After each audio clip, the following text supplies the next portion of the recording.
तालीमी बोर्ड ने मैट्रिक के दूसरे सालाना इम्तहानात के नताइज का ऐलान कर दिया। मैट्रिक दूसरे सालाना इम्तहानात में 19,104 तलबा ने शिरकत की, जिनमें से 8,119 तलबा कामयाब हुए। मैट्रिक के दूसरे सालाना इम्तहानात में कामयाबी का तनासुब 42.5% रहा।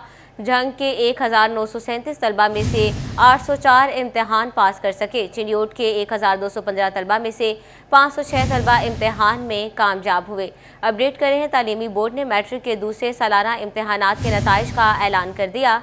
मैट्रिक दूसरे सालाना इम्तहानात में 19,104 तलबा ने शिरकत की, जिनमें से 8,119 तलबा कामयाब हुए। मैट्रिक के दूसरे सालाना इम्तहानात में कामयाबी का तनासुब 42.5% रहा। जंग के 1,937 तलबा में से 804 इम्तहान पास कर सके। चिन्योट के 1,215 तलबा में से 506 तलबा इम्तहान में कामयाब हुए। बात करें बदलते मौसम की, आपको बताएं कि फैसलाबाद डिवीजन में स्मॉग के डेरे, फ़िज़ाई आलूदगी के बायस सांस की तकलीफ और आंखों में जलन बढ़ने लगी है। फैसलाबाद शहर में फ़िज़ाई आलूदगी की शरह 182 पॉइंट्स की हद को छू गई है। टोबा का एयर क्वालिटी इंडेक्स 170, झंग का 166 और चिन्योट का 165 पॉइंट्स तक रिकॉर्ड किया गया है। इंसदाद स्मोक प्लांट पर अमल दरामद ज़िला इंतज़ामिया के लिए चैलेंज बनने लगा। महकमा माहौलियात, ट्रांसपोर्ट, इंडस्ट्रीज़ और इंतज़ामिया के अफसरान डंग टपाओ पॉलिसी पर अमल पैरा हैं। अपडेट कर रहे हैं कि फैसलाबाद डिवीजन में स्मोक के डेरे, फ़िज़ाई आलूदगी के बायस सांस की तकलीफ और आंखों में जलन बढ़ने लगी है। फैसलाबाद शहर में फ़िज़ाई आलूदगी की शरह 182 पॉइंट्स की हद को छू गई। टोबा का एयर क्वालिटी इंडेक्स 170, झंग का 166 और चिन्योट का 165 पॉइंट्स तक रिकॉर्ड किया गया है। मज़ीद तफसीलात जानते हैं, इमरान असलम हमारे साथ मौजूद हैं। जी इमरान, बताइएगा कि स्मोक में कमी के हवाले से जारी SOPs पर मौसर तरीके से अमल दरामद क्यों नहीं हो पा रहा? हुकूमत पंजाब की जानब से फैसलाबाद में सुबह भर में एंटी स्मोक और एंटी स्कॉट के हवाले से अमल दरामद करवाने की हदायत तो जारी कर दी गई, लेकिन फैसलाबाद में स्मोक दिन ब दिन इजाफा देखने को मिला है। एयर क्वालिटी इंडेक्स जो है वो आए रोज़ बढ़ रहा है, जिसके बायस से यहाँ पर जो धुआं और दमा और सांस की बीमारियाँ जो है वो प्रोड्यूस हो रही हैं। इसके साथ साथ फैसलाबाद में जो इन्वायरमेंटल कम्प्लेक्स की स्कीम थी, ताहाल रवां साल भी इस मनसूबे पर काम शुरू ना हो सका और फैसलाबाद शहर में जो कूड़ा है उसको जो जलाने के वाक़यात में देखने में इजाफा मिला है। डंपिंग की बजाय शहरियों की जानब से कूड़ा जलाया जा रहा है और ऐसे में हुकूमत पंजाब की जानब से डंपिंग साइट्स, इसके साथ साथ इनको जुर्मानों की शरह का इतलाक भी करवाया गया था, लेकिन ताहाल उनको 1 से 2 लाख का जुर्माना भी नहीं किया जा सका। इसके साथ साथ जो भट्टे थे जिग जैग टेक्नोलॉजी पर मुंतकिल करने थे वो भी ना हो सके। तहसील सदर के बेशर देहात में जो अभी तक जो जिग जैग टेक्नोलॉजी पर जो भट्टे हैं उसके अदम हवाले से जो है काम कर रहे हैं। इसके साथ साथ धुआं छोड़ती हुई गाड़ियाँ और इसी तरह जो इंडस्ट्री से निकलता हुआ जहरीला धुआं सांस, दमा और दीगर बीमारियों में शहरी को मुब्तला कर रहा है। और महकमा माहौलियात, रीजनल ट्रांसपोर्ट अथॉरिटी, ज़िला इंतज़ामिया रवां साल जो है स्मोक पर काबू पाने के हवाले से मुकम्मल तौर पर नाकाम दिखाई दे रही है। अभी तक फैसलाबाद में जो एयर क्वालिटी इंडेक्स है 182 पॉइंट्स तक को आज छू चुका है और शहरियों की जानब से आए रोज़ जो है वो कूड़ा जलाया जाता है और जो एंटी स्मोक स्क्वाड था वो फैसलाबाद में गैर फाल है। बेशर इलाकों में ताहाल शहरियों के खिलाफ जो फसलों की बाकियाँ जलाते हैं, इसके साथ साथ जो कूड़ा जलाते हैं उनके खिलाफ कार्रवाई अमल में ना लाई जा सकी और इसी तरह दीगर डिपार्टमेंट्स में भी जो है वो कूड़े जलाने के वाक़यात आए रोज़ देखने को मिलते हैं।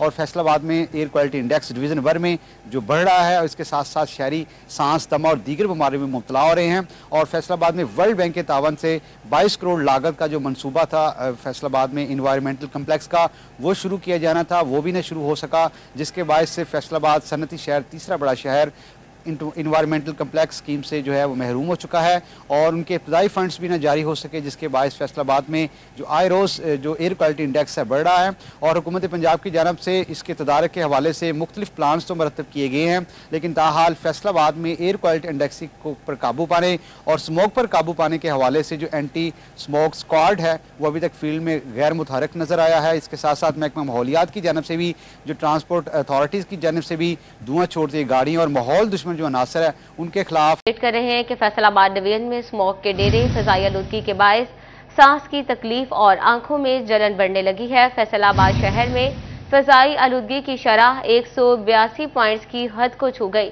टोबा का एयर क्वालिटी इंडेक्स 170, झंग का 166 और चिन्योट का 165 पॉइंट्स तक रिकॉर्ड किया गया है। मज़ीद तफसीलात जानते हैं, इमरान असलम हमारे साथ मौजूद हैं। जी इमरान, बताइएगा कि स्मोक में कमी के हवाले से जारी SOPs पर मौसर तरीके से अमल दरामद क्यों नहीं हो पा रहा? हुकूमत पंजाब की जानब से फैसलाबाद में सुबह भर में एंटी स्मोक और एंटी स्कॉट के हवाले से अमल दरामद करवाने की हदायत तो जारी कर दी गई, लेकिन फैसलाबाद में स्मोक दिन ब दिन इजाफा देखने को मिला है। एयर क्वालिटी इंडेक्स जो है वो आए रोज बढ़ रहा है, जिसके बायस यहाँ पर जो धुआं और दमा और सांस की बीमारियां जो है वो प्रोड्यूस हो रही हैं। इसके साथ साथ फैसलाबाद में जो इन्वायरमेंटल कम्प्लेक्स की स्कीम थी, ताहाल रवां साल भी इस मनसूबे पर काम शुरू ना हो सका और फैसलाबाद शहर में जो कूड़ा है उसको जो जलाने के वाकयात में देखने में इजाफा मिला है।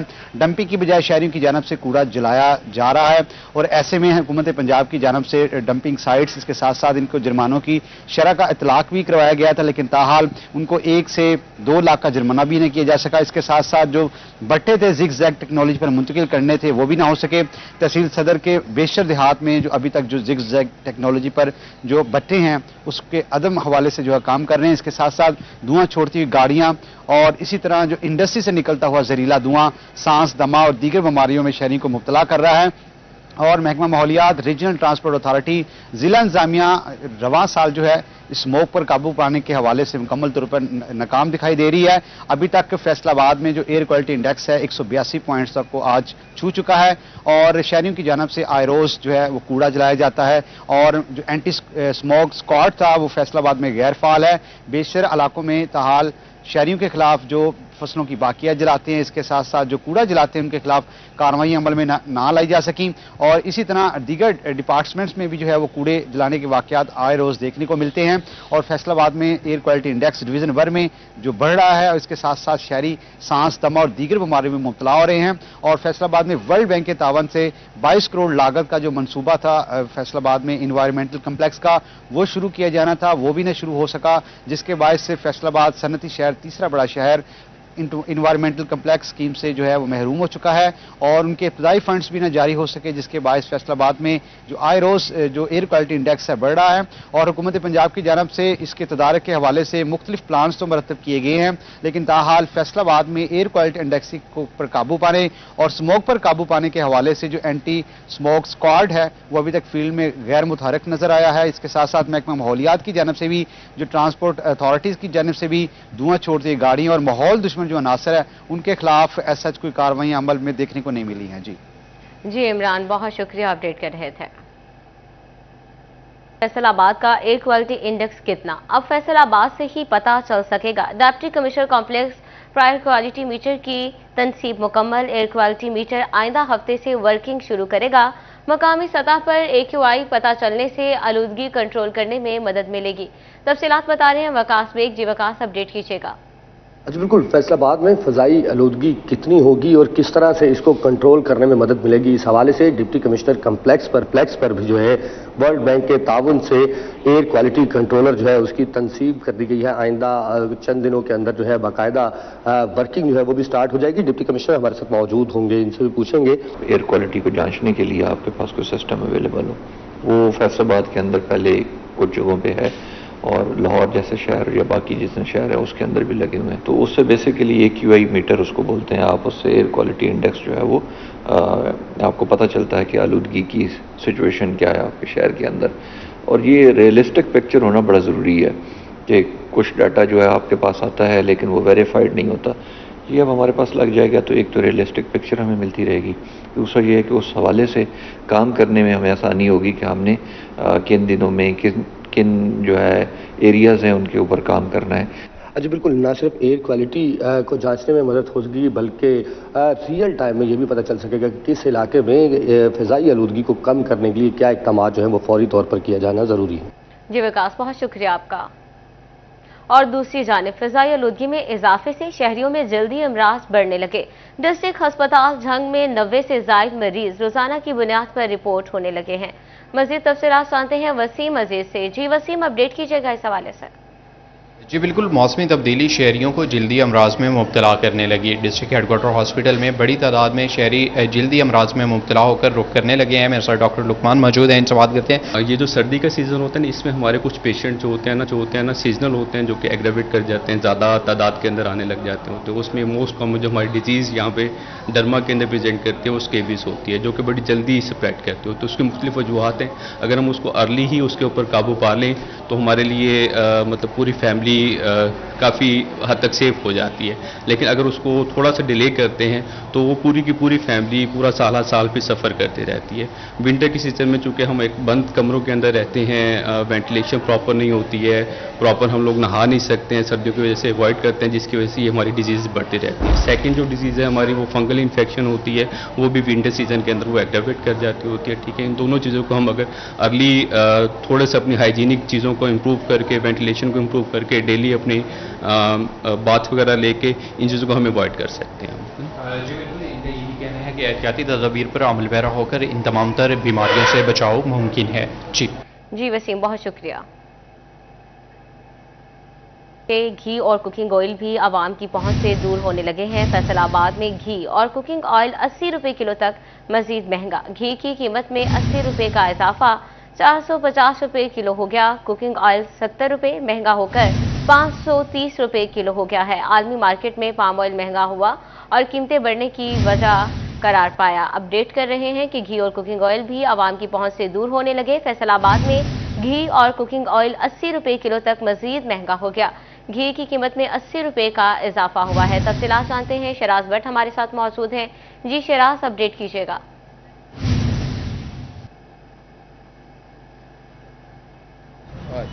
देखें, इस वक्त महंगाई कम होने का दावा तो हुकूमत की जानिब से करा जा रहा है, लेकिन इस वक्त ज़मीनी हक़ाइक़ देखें तो ज़रिए इजनास और घी जो है वो एक महीने में 2 मरतबा जो है महंगा हो चुका है। और इसकी क्या वजूहात हैं, इस पर गुफ्तगू करने के लिए हमारे साथ ताजर हजरात मौजूद हैं जो कि गल्ला मंडी को भी और शहर की तिजारत को रिप्रेजेंट कर रहे हैं। हाजी असलम बली साहब साबिक नायब सदर हैं Faisalabad chamber of commerce industry के, उसके साथ साथ अयूब मंच साहब भी मौजूद हैं जो कि गल्ला मंडी को रिप्रेजेंट कर रहे हैं, उससे गुफ्तगू करते हैं। बली साहब, आप क्या देखते हैं, गवर्नमेंट तो क्लेम कर रही है कि महंगाई जो है वो कम हुई है और 29% से कम होकर सिंगल डिजिट पर महंगाई आ गई है, लेकिन अगर रियलिटी ऑन ग्राउंड देखें इस वक्त जो है वो घी ऑयल तो महंगा होता नजर आ रहा है। क्या समझते हैं, क्या वजूहात क्या हैं? बिस्मिल्लाहिर्रहमानिर्रहीम, बहुत शुक्रिया आपका। असल बात यह है जी कि जो अशाए खुर्दोनोश हैं जिनमें दालें भी हर किस्म की शामिल हैं, उनके रेट इन दिनों में बढ़े हैं, कम नहीं हुए। सिर्फ और सिर्फ चीनी का रेट कम हुआ है, ऑयल के रेट ज़्यादा हुए हैं, बढ़े हैं। और जो हुकूमती दावे हैं वो सिर्फ और सिर्फ स्टॉक एक्सचेंज में और गोल्ड के रेट में आपको नज़र आएंगे। गोल्ड मेरा ख्याल है 2,85,000 के करीब करीब हो गया है तोले। और जो अल्लाह आपको नेकी दे स्टॉक एक्सचेंज है वो हमारी 90,000 से 92,000 से प्लस कर गई है। उसका आम आदमी को फ़ायदा नहीं पहुंचता। मैं ये बार बार कहता हूँ, आम आदमी की ज़िंदगी तब आसान होती है अगर खाने पीने वाली अशिया जो है उनके रेट कम हो। अब जो ऑयल है वो सारे का सारा हम इंपोर्ट करते हैं बाहर से, जिसका हम घी बनाते हैं और या कोई भी ऑयल बनाते हैं खाने के लिए। तो अगर हमारे पास, हमने उसकी पैदावार में इजाफे का आज तक सोचा ही नहीं है।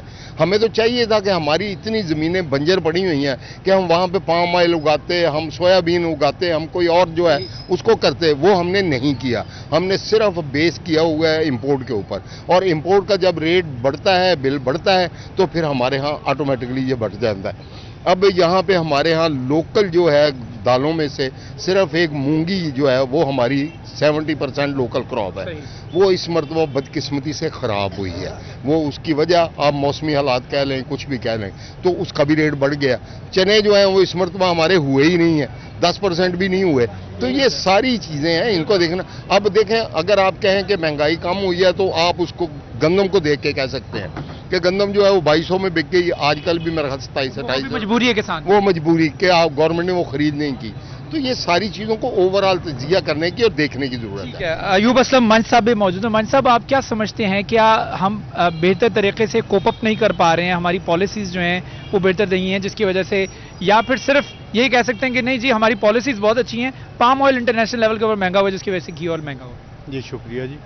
पाम ऑयल जो महंगा तो हुआ है, लेकिन जब हम अपने मुल्क में खुद कफील नहीं होंगे, हम इंपोर्ट करना बंद कर देंगे चीज़ों को, जिस तरह वली साहब ने दालों की मिसाल दी है, गंदम की भी दी है, इसी तरह ऑयल पे आप आ जाएं।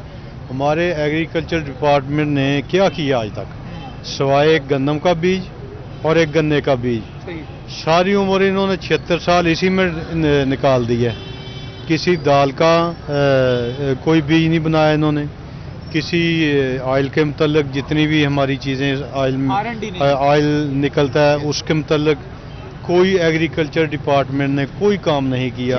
एग्रीकल्चर डिपार्टमेंट की जानिब से जो जिम्मेदारी का मुजाहरा होना चाहिए था वो नहीं हुआ, रिसर्च एंड डेवलपमेंट नहीं हुई, नई पॉलिसीज नहीं, जदीद तकाज़ों के मुताबिक चीज़ों को तब्दील नहीं किया गया, जिसका खुमियाजा आज हम महंगाई की सूरत में भुगत रहे हैं।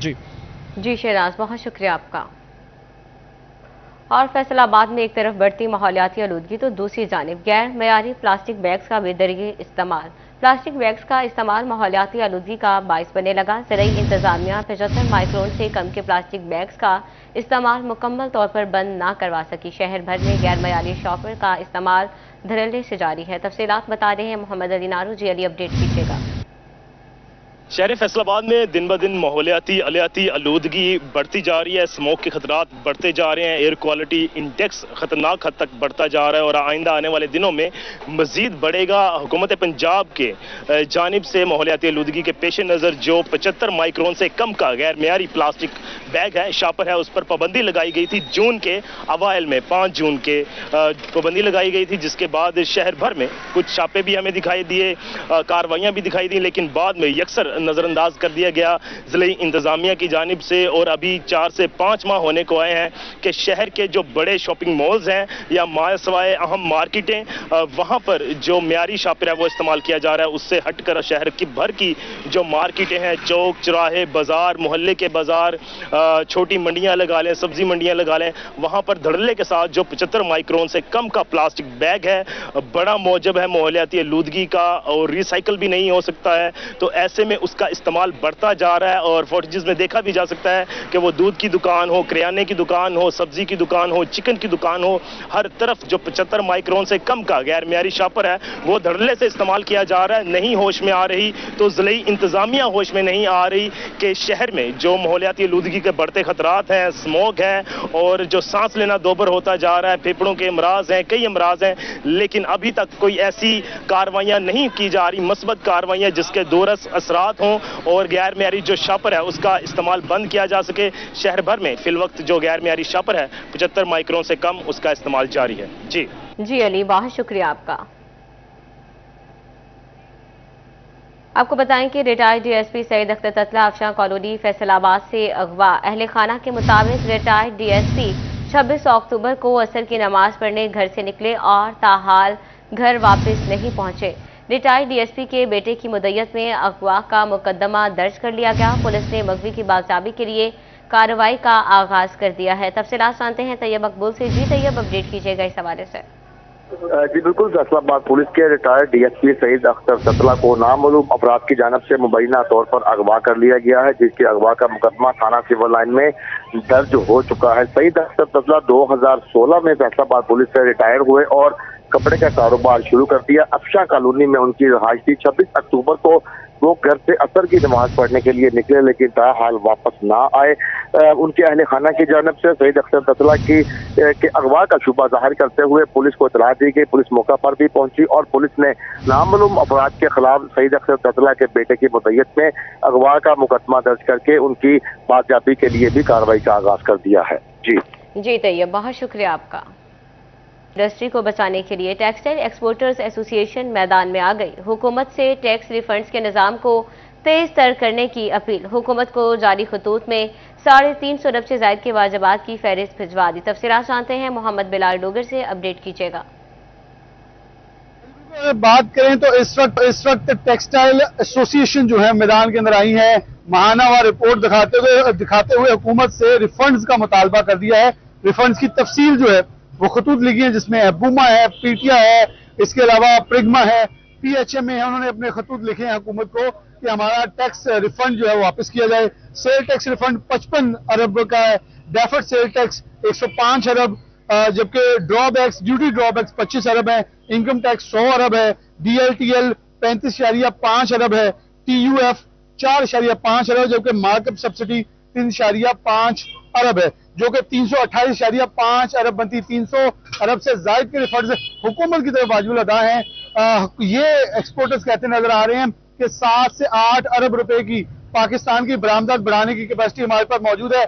अभी 3 माह गुजरे हैं, चौथा माह चल रहा है। इसका इख्तिताम के बाद हमारे क्रिसमस के ऑर्डर्स मुकम्मल हो चुके हैं। ये डेफिसिट नजर आएगा बरामदात के अंदर। अगर हुकूमत हमारे रिफंड हमें वापस करती है, ये 300 अरब रुपया हमें वापस कर देती है, तो आपको हुकूमत को हम 7 से 8 अरब डॉलर की मद के अंदर जो है वो इजाफा करके देने के गारंटी देते हैं, क्योंकि ये मजबूरी तौर पर देखें तो कम बेश 1 अरब डॉलर बनता है। वो कहते हैं ये 1 अरब डॉलर हमें दें, हम 7 से 8 अरब डॉलर आपको कमा के ला के देंगे, पाकिस्तान में ज़र मुबादला लेके आएंगे। लेकिन जरूरत इस अमल की, हम इस वक्त शदीद मौशी बहरान का शिकार है, हमारे पैसे वापस लेने, वगरना अगले आने वाले महीने में लार्ज स्केल मैन्युफैक्चर बड़ी तादाद में बंद होती नजर आएगी।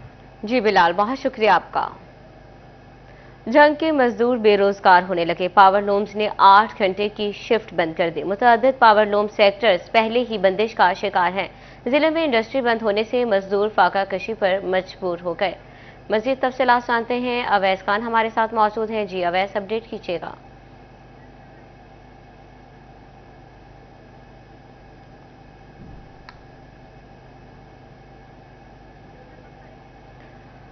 अपडेट कर रहे हैं कि मुतअद्दिद पावरलूम सेक्टर्स पहले ही बंदिश का शिकार हैं। जिले में इंडस्ट्रीज बंद होने से मजदूर फाका कशी पर मजबूर हो गए हैं। अवैस खान हमारे साथ मौजूद हैं। अवैस, इस बारे में अपडेट कीजिएगा। बिल्कुल, जंग में मजदूर जो है वो बेरोजगारी का शिकार होने लगे हैं। इंडस्ट्रीज जो तेजी से ताले लगने लगे हैं। इस हवाले से मजदूर खासी हद तक परेशान है। मेरे साथ जिले सदर जो लेबर कौमी मूवमेंट चौधरी तनवीर मौजूद हैं, से बात करेंगे। सर बताइएगा कितनी मुश्किलात हैं मजदूरों को जो है खासतौर पर पावर लूम से? सर, जंग में एक ही कारोबार है जो है पावर लूम से रिलेटेड सारा।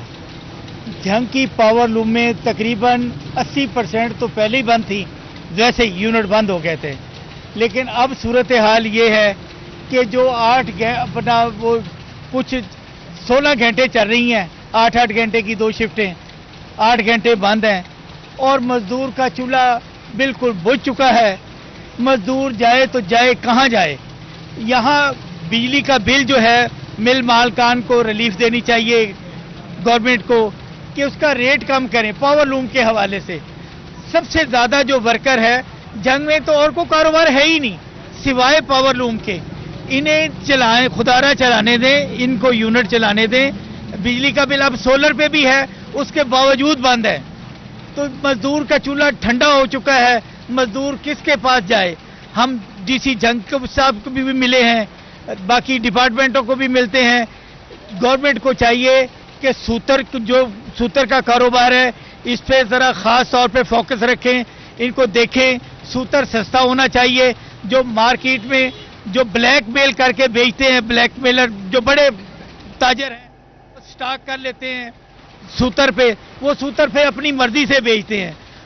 कम से कम मिल मालिक को सूतर अच्छे रेट पे मुनासिब से मिलेगा और जो है बिजली का बिल कम होगा तो ये इदारे चलेंगे, वरना भूख नंग तो है।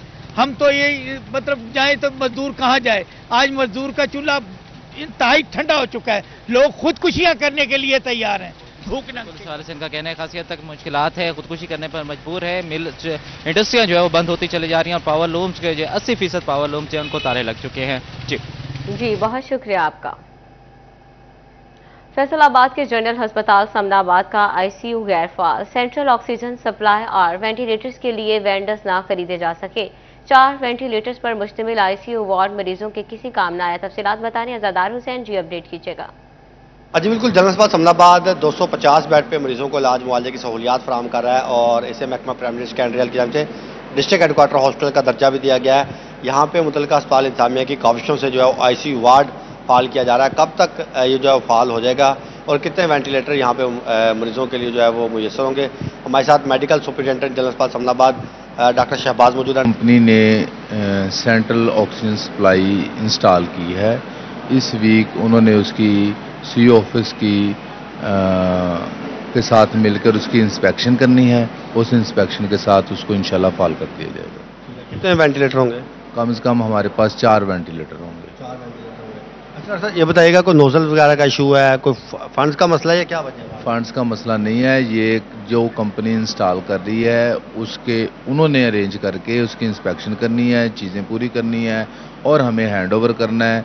हम तैयार हैं। मशीद इंतजामिया और जो मुतल्लिका कंपनी है जो कि यहाँ पे सेंट्रल ऑक्सीजन सप्लाई का काम कर रही है, तो उनके तावन से यहाँ पे इंस्पेक्शन होगी, उसके बाद ICUR यहाँ पे मुकम्मल तौर पे फाल होगा। जी अज़ादार, बहुत शुक्रिया। झंग में टूट फूट का शिकार कैट आइस गाड़ी के टायर्स के लिए खतरा बन गई। Gojra road, Darul Sakina road, Bhakkar road, शहीद रोड पर टूटी कैट आइस मसाइल का सबब बनने लगे। मज़ीद तफसीलात जानते हैं रमजान मिर्जा से। जी अपडेट कीजिएगा। बिल्कुल, झंग शहर की सड़कें चूँकि गुंजान आबाद इलाकों के अंदर जो मौजूद हैं वो कम कुशादा हैं और इसीलिए सड़कों के दरमियान मीडियंस मौजूद नहीं और मीडियंस की जगह जो कैट आइज लगाई गई हैं वो अब टूट फूट का शिकार है। मुतअद्दिद जगहों से वो कैट आइज उखड़ी हुई हैं और कई एक जो है वो टूट फूट का शिकार होकर टायर्स को मुतासिर कर रही हैं। हमारे साथ इस वक्त ट्रांसपोर्टर्स में मौजूद उससे बात भी कर। हम ये कहना चाहेंगे कि हमारी अपना हुकूमत से अपील है कि ये जो रोज़ मोटरसाइकिल के टायर वगैरह ये अपना पंचर हो जाते हैं, साइकिल वाले गिर जाते हैं। अभी मैं जा रहा था, अभी मैं भी गिर गया हूँ, मुझे चोट लगी है, लेकिन अपील है हमारी कि ये ठीक करने चाहिए। हर रोड पे लगे हुए हैं, पता ही नहीं चलता इनका। अच्छा ये बताएं कि रिक्शों के टायर्स भी मुतासर होते हैं इससे? जी, ये ज़िला इंतज़ामिया जंग से हमारी अपील है कि ये जो ये लगे हुए हैं रोड पे, ये टूट गए हैं, इनको मरम्मत करवाया जाए। ये रिपेयर केस की वजह से ये हमारे जो रिक्शे चलते हैं इनके टायर फट जाते हैं, हादसात हो जाते हैं। बिल्कुल, क्या कहना चाहेंगे? टायर कमज़ोर होते हैं जिस वजह से हो जाते हैं, जो नाकस टायर होते हैं वो पंचर हो जाते हैं, उनका एनबल चलना नहीं होता। इसलिए कि हम चाहते हैं कि ये जो चीज़ें हैं टूटी फूटी इनको मरम्मत किया जाए, इस वजह से किसी को परेशानी ना हो। बिल्कुल, बड़ी ज़रूरी है कि म्यूनसिपल कमेटी इसके ऊपर जिम्मेदारी अदा करे, महकमा हाईवे अदा करे, ताकि जो छोटे ट्रांसपोर्टर्स हैं, रिक्शों से जुड़े हुई जो कारोबार लोग कर रहे हैं, उनके ये टायर्स जो है वो बच सकें। जी रमज़ान, बहुत शुक्रिया आपका। झंग की तरह टोबा टेक्सिंग के मुख्तलिफ शाहराहों पर भी चंद रोज कबल लगाई गई कैट आइस टूट फूट का शिकार। कैट आइस के कील बाहर निकलने से गाड़ियों के टायर फटने लगे। मज़ीद तफसीलात जानते हैं मुबशिर हसन नकवी से। अपडेट कीजिएगा। बिल्कुल, टोबा टेक्सिंग में बढ़ते हुए ट्रैफिक हादसात की रोकथाम के लिए इंतजामिया ने शहर की मुख्तलिफ शाहराहों पर कैट आइज नस्ब की, ताकि यहाँ से जो गाड़ियाँ मुख्तलिफ मुकामात से गुजरें उनकी रफ्तार आहिस्ता हो। बाईपास चौक, झंग रोड पर, गोजरा रोड पर, रजाना रोड पर और दीगर अहम शाहराहों पर ये कैट आइज नस्ब की गई। आपको दिखा सकेंगे कि झंग टोबा रोड पर बाईपास के करीब ये कैट आइज जो है वो नस्ब की गई हैं, ताकि यहाँ से गाड़ी जब गुजरें तो उनकी रफ्तार आहिस्ता हो। लेकिन गाड़ियों की रफ्तार यहाँ पर आहिस्ता नहीं होती है और यहाँ पर जो कैट आइज नस्ब की गई थी वो कैट आइज जो है वो गैर मियारी हैं। आप देख सकते हैं कि ये कैट आइज जो है वो जगह जगह से उखड़ रही हैं और इन पर लगे जो कील थे वो भी ये देख सकते हैं कि इस मुकाम से बाहर निकलना शुरू हो चुके हैं। इस तरह के ये कील जगह जगह से कैट आइज पर जो है वो उखड़ रहे हैं और यही निकले हुए कील जो है वो टायर जो फटते हैं उनका अभी सबब बनते हैं। जो अक्सर गुजरने वाले जो गाड़ियों के मालकान हैं, मोटरसाइकिल मालकान हैं, उनका ये कहना है कि इन कैट आइज की वजह से उनके टायर फट जाते हैं और ट्रैफिक हादसात में भी इजाफा हो रहा है। तो हम शहरी ये भी कहते हैं कि ये जो कैट आइज लगाई गई हैं ये गैर मियारी हैं, इसके कील बाहर निकल चुके हैं। चंद रोज़ पहले ही ये कैट आइज जो है वो लगाई गई थी। इस पर डिप्टी कमिश्नर नोटिस लें और इनकी दोबारा मुरम्मत करवाई जाए, बेहतर अंदाज में इनको नस्ब करवाया जाए ताकि ट्रैफिक हादसात में कमी भी वाक़या हो सके। जी मुबशिर, बहुत शुक्रिया आपका। गोजरा के नवाही चक 360 में 22 साल लड़की का मुबैना कत्ल। पुलिस ने शक के बिना पर लड़की के बाप और भाई को गिरफ्तार करके मुकदमा दर्ज कर लिया। FIR के मुताबिक बाप और भाई ने लड़की को जलाकर कत्ल किया और पुलिस को इतला दिए बगैर कत्ल को खुदकुशी का रंग देकर लड़की की नाश को दफना दिया। मज़ीद तफसीलात जानते हैं हाफिज फरहान अली से। जी फरहान, अपडेट कीजिएगा। बिल्कुल, ये अफसोसनाक वाकया गोजरा के चक 360 बूबक में पेश आया है, जहां पर 22 साल अदीला जो है वो मुबैना तौर पर गैरत के नाम पर कत्ल कर दी गई है। वालदैन की जानिब से पुलिस ने जो FIR दर्ज की है उसके मुताबिक वालदैन की जानिब से लड़की को जिंदा जलाया गया और जलाने के बाद उसे बगैर पुलिस को इतला दिए खुदकुशी का रंग देकर दफना भी दिया गया, जिस पर मुखबर की इतला पर पुलिस ने जो तहकीकात की हैं और उसके बाद तहकीकात में पता चला है और उसके बाद जब पुलिस ने इन्वेस्टिगेशन की है लड़की के वालिद से और घर वालों से, अहल खाना से जब बयानात दिए गए तो उनके बयानात जो हैं वो तजाद थे, मुख्तलिफ राय जो है उनकी जानिब से पेश की गई, जिसकी बिना पर पुलिस ने शक की बिना पर जो है वो FIR का इंदराज किया है और लड़की अदीला के वालिद अकरम जट और उसके भाई अब्दुल सलाम को गिरफ्तार करके उसके तीसरे भाई की गिरफ्तारी के लिए कोशिशें की जा रही हैं, जबकि पुलिस ने हिरासत में लेकर जो कानूनी मजीद कार्रवाई है उसका आगाज भी कर दिया है। जी बहुत शुक्रिया फरहान आपका। आगे बढ़े, आपको बताएं कि प्रॉपर्टी के कारोबार से व्यवस्था फैसलाबाद के शहरियों के लिए अच्छी खबर। वकला और रजिस्ट्री ब्रांच के मुलाजमीन के माबैन मामला तय पा गए। मुलाजमीन ने हड़ताल खत्म करने का ऐलान करते हुए रजिस्ट्रियों का काम शुरू कर दिया। तफसीलात जानते हैं अब्दुल रहमान से। जी अपडेट कीजिएगा।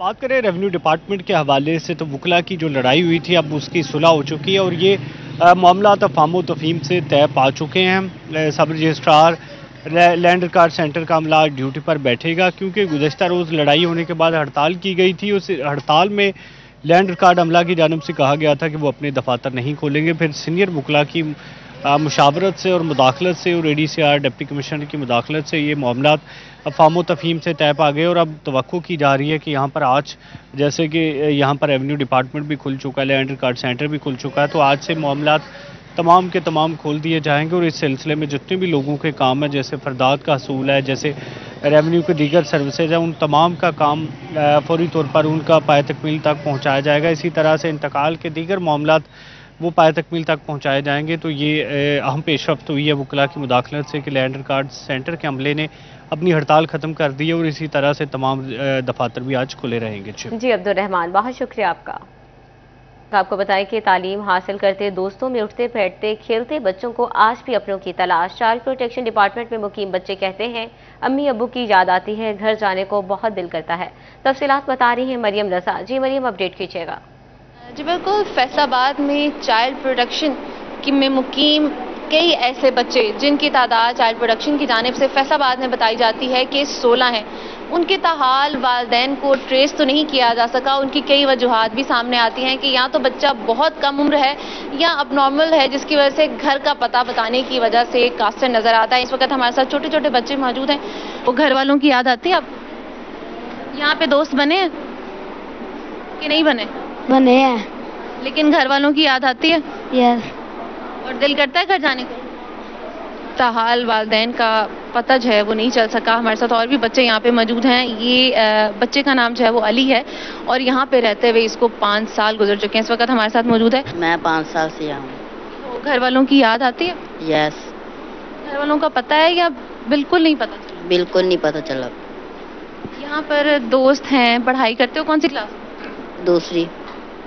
सेकंड क्लास में? यस। क्या दिल करता है? घर जाने को दिल करता है? यस, घर जाने का दिल करता है। बिल्कुल घर जाने का दिल करता है, लेकिन वालिदैन की ताहाल तलाश जो है वो नहीं की जा सकी।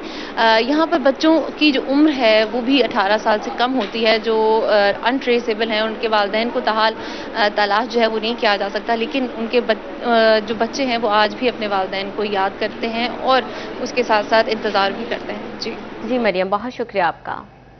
फैसलाबाद में काज आजम व्हीलचेयर T20 क्रिकेट कप के मैचेस जारी। टूर्नामेंट में मुल्क की 6 टीमें शरीक हैं। तफसीलात बता रहे अरसलान दुरानी अपडेट कीजिएगा।